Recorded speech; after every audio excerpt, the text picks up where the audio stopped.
दोस्तों अगेन ये रॉयटर्स की खबर है और मैं चाहता हूं आप ये देखें 2017 मई 15 रात के 9:15 9:15 PM May 15th 2017।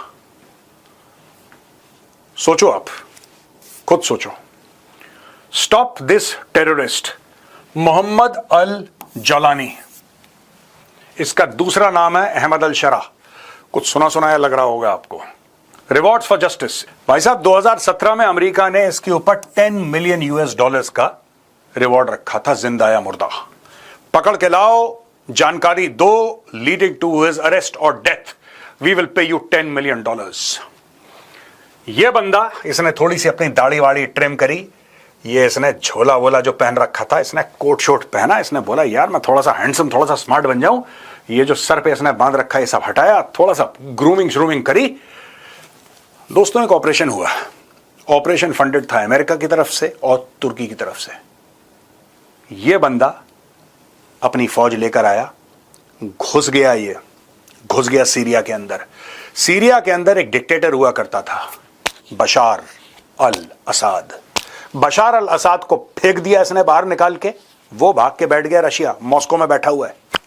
वो मॉस्को में बैठा है, ये बन गया राष्ट्रपति। ये आदमी बन गया राष्ट्रपति। इसके ऊपर $10 मिलियन का 2017 में अमेरिकन ने बाउंटी लगाई थी। ये देखिए क्राउन प्रिंस मोहम्मद बिन सलमान यहां पे हैं, सऊदी अरब में मीटिंग हो रही है और ये बंदा थोड़े से इसने बाल वाल कटाए, अपनी दाढ़ी ट्रिम करी, ये चोगा वोगा इसने फेंका, कोट टाई पैंट इसने पहनी, हीरो टाइप का आया और डोनाल्ड ट्रंप के साथ हाथ मिला रहा है। और यहां पे देखिए 14 मई 2025 में ये अहमद अल शरा जो है, Ahmad al Shara is Mohammad अल जौलानी, ये दोनों एक ही बंदे हैं, इसका दूसरा नाम है ये, ठीक है ना।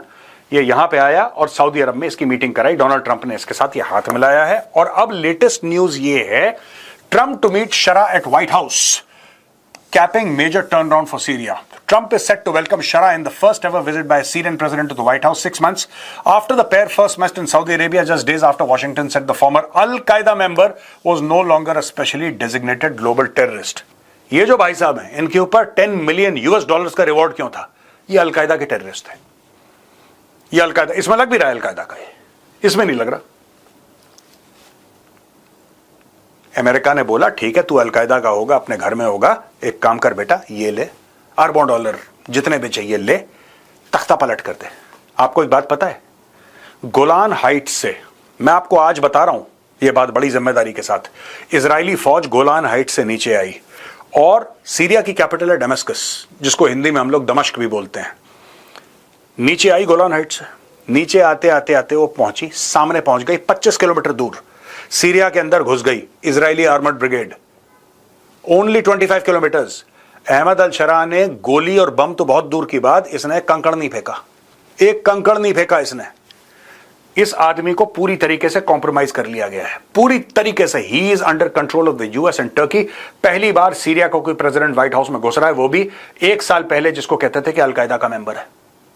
1-1.5 साल पहले ये आदमी जहां दिखता, अमेरिका इसकी गाड़ी में मारता, हेलफायर मिसाइल इसको खत्म कर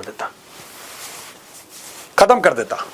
अमेरिका के लिए आदमी वैसे ही था जैसे ओसामा बिन लादेन, अमेरिका मार देता इसको। आज की तारीख में ट्रंप से मिल रहा है, ट्रंप इसको वेलकम कर रहा है। दोस्तों, US is brokering talks between Syria and Israel on a possible security pact. The Reuters reported that the US is planning to establish a military presence at Damascus Air Base. वो Syria जहां पे Iran, जहां पे Russia के basis होते थे, वो चले गए, अब वहां पे आएंगे तुर्की और अमेरिकन बेसिस। जरा मैप देखिए दोस्तों, just look at the map. मैं आपको बताता हूं ना, मैंने बहुत पहले आपको क्या बताया था। मैं आज आपको कुछ नहीं बोलूंगा, आज बोलूंगा आप बोलेंगे नहीं मेजर साहब ये तो बिल्कुल इलॉजिकल बात है। इलॉजिकल नहीं, मैंने बहुत पहले आपको बोला था। अगर आप देखिए, जब ये बात हो रही थी मिडनाइट हैमर की, जब राइजिंग लाइन की बात हो रही थी, मेरे पुराने वीडियो में जाकर देखेंगे तब आपको पता लगेगा। मैंने आपको बोला था कि इजराइल के बाद क्या है, इजराइल के बाद है सीरिया, सीरिया के बाद क्या है, सीरिया के बाद है इराक, और इराक के बाद क्या है, इराक के बाद है Iran. The end game is Tehran.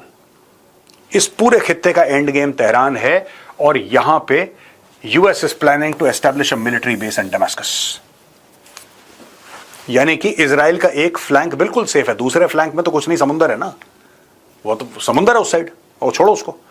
एक पूरा जो फ्लैंक है और सीरिया के अंदर से ही तो यार हिजबुल्लाह के लिए हथियार कहां से आते थे, हमास के लिए वेपन्स कहां से आते थे, ईरान कहां से भेजता था उनको, सीरिया के थ्रू भेजता था ना। सीरिया में सबसे पहले इस आदमी को भेजा, फिर जैसे ही टेक ओवर करा इसने, तीसरे चौथे दिन टर्किश इंटेलिजेंस का चीफ आया इससे मिलने के लिए। ये फोटोग्राफ देखिए, ये ड्राइवर यही है जो आज की तारीख में सीरिया का प्रेसिडेंट है। ये उस जमाने में टर्किश इंटेलिजेंस के चीफ का ड्राइवर बन रखा था। ये जब इसने टेक ओवर करा था उसके 2-3 दिन के अंदर की खबर है। अब वहां पे यूएस अपना एयरबेस बना रहा है। नाउ यू कैन इमेजिन किस तरीके से एक अलकायदा के टेररिस्ट को यूएस ने ट्रेन करा। अब आपने देखा दोस्तों क्या प्लान हुआ। प्लान ये हुआ कि एक बंदा था अलकायदा का टेररिस्ट, उसकी अच्छी फॉलोइंग थी, उसको सीआईए ने कॉम्प्रोमाइज करवा लिया थ्रू टर्किश इंटेलिजेंस, कॉम्प्रोमाइज करवा लिया। उसको पैसे दिए, उसको हथियार दिए, उसको फंडिंग दी, उसको डिप्लोमेटिक सपोर्ट दिया, मिलिट्री सपोर्ट दिया, सब कुछ दिया। उसने जाके सीरिया को टेक ओवर कर लिया। जैसे सीरिया में टेक ओवर करा उसने अपने आप को, उसने कुछ दिनों के बाद प्रेसिडेंट घोषित कर दिया। प्रेसिडेंट घोषित करने के बाद बीच में सऊदी वाले पड़े, ठीक है जी, सऊदी वाले बीच में पड़े। यहां पे ये क्राउन प्रिंस मोहम्मद बिन सलमान है, उसने मीटिंग करवाई। ये मीटिंग कराई थी 14 मई 2025 को। इसी साल 14 मई 2025 को ट्रंप और अहमद अल शरा की मीटिंग होती है रियाद, सऊदी अरेबिया में, ठीक है। इनकी मीटिंग होती है और अब यह खबर आ रही है कि US is planning to establish a military presence in Damascus. दमश्क के अंदर यूएस का एयरबेस होगा। US grants Hungary exemption on Russian sanctions after warm Trump-Orban meeting. The United States has granted Hungary a one-year exemption from US sanctions for using Russian oil and gas, a White House official said on Friday after Hungarian Prime Minister Viktor Orban presented his case for a reprieve during a friendly meeting with President Donald Trump in Washington. Orban said that the issue was vital for Hungary, which is a European country, and pledged to lay out the consequences for the Hungarian people and for the Hungarian economy not to get oil and gas from Russia. Trump, aiming to put pressure on Moscow to end this war with Ukraine, appeared sympathetic to Orban's position. We are looking at it because it's very different for him to get oil and gas from other areas. As you know, they don't have the advantages of having sea. It's a great country, it's a big country, but they don't have sea, they don't have ports. The White House official noted that in addition to the sanctions exemption, Hungary had committed to buying US liquefied natural gas with contracts valued at some 600 million. Simple सी बात है यार, simple सी बात है। देखो, Donald Trump अब इसके लिए बहाने निकाल रहा है कि हंगरी एक्चुअली ना, हंगरी के पास कोई सी नहीं है, तो पोर्ट नहीं है, उसकी मजबूरी है रशिया से ऑयल लेना। तो वैसे तो कई सारी ऐसी यूरोपियन कंट्रीज है जिसमें कोई पोर्ट नहीं है भाई। यूरोप में कोई कंट्री लैंडलॉक नहीं है क्या? कई सारी कंट्रीज हैं भाई जो लैंडलॉक्ड हैं, जिनके पास पोर्ट नहीं है। फिर क्या हुआ? ये गया उसके पास, इसने बोला कि 600 मिलियन का मैं आपसे ऑयल एंड गैस लूंगा। इसने बोला बेहतर है, बिल्कुल चिंता मत करो। तो वही डोनाल्ड ट्रंप जो चाइना के ऊपर कह रहा है कि मैं सैंक्शंस लगाऊंगा, मैं टैरिफ लगाऊंगा, भारत के ऊपर बोला कि 25% ओवर 25%, टोटल 50%, मैं एडिशनल टैरिफ 25% के लगाऊंगा क्योंकि तुम रूस से तेल खरीद रहे हो। इसने इसको बोल दिया कि डोंट वरी, घर की बात है, तुम चिंता मत करो, तुम जाओ लो।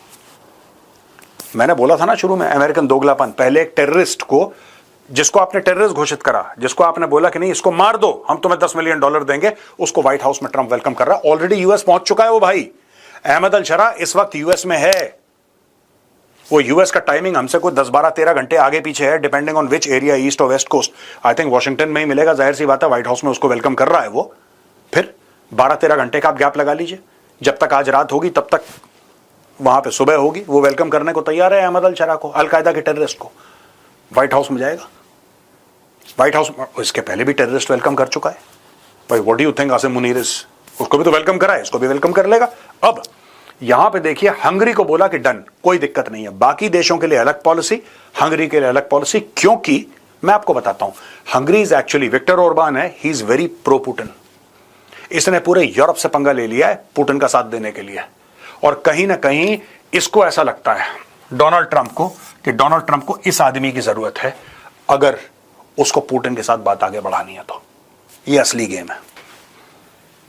और दोस्तों, ये है आखिरी slide. China holds ban on gallium, germanium, antimony exports to US, but controls remain. China has suspended a ban on exports of gallium, germanium, and antimony to the US Its Commerce Ministry said on Sunday, although the three metals remain subject to broader export controls requiring shippers to first get licenses from Beijing, China restricted exports of the three metals between August 23 and September 24 before singling out the US for an outright ban last December in response to new curbs imposed on its chip sector by Washington.